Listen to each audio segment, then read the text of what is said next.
কুষ্টিয়ার মিরপুর উপজেলার বিভিন্ন এলাকায় মাদক বিরোধী বিশেষ অভিযানে মালিকবিহীন অবস্থায় জব্দ করা হয়েছে ভারতীয় ১৩১ বোতল ফেনসিডিল, ১৫০ পিস ইয়াবা ট্যাবলেট, ১০ বোতল মদ, ৩৫২ পিস সিলডিনাফিল ট্যাবলেট, ১২১ প্যাকেট পাতার বিড়ি এবং ২৩৯৩ কেজি নিষিদ্ধ পলিথিন।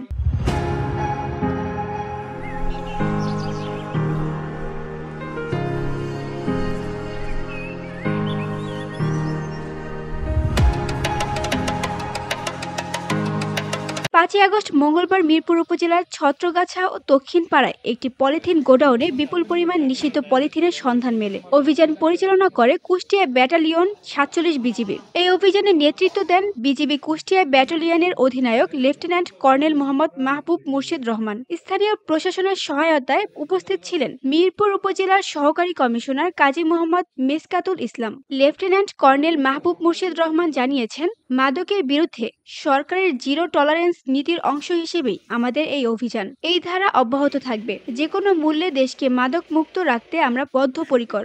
জব্দকৃত সব মালামালের বাজার মূল্য প্রায় ১৫ লাখ টাকা বলে জানিয়েছেন BGB. VOD Bangla news desk.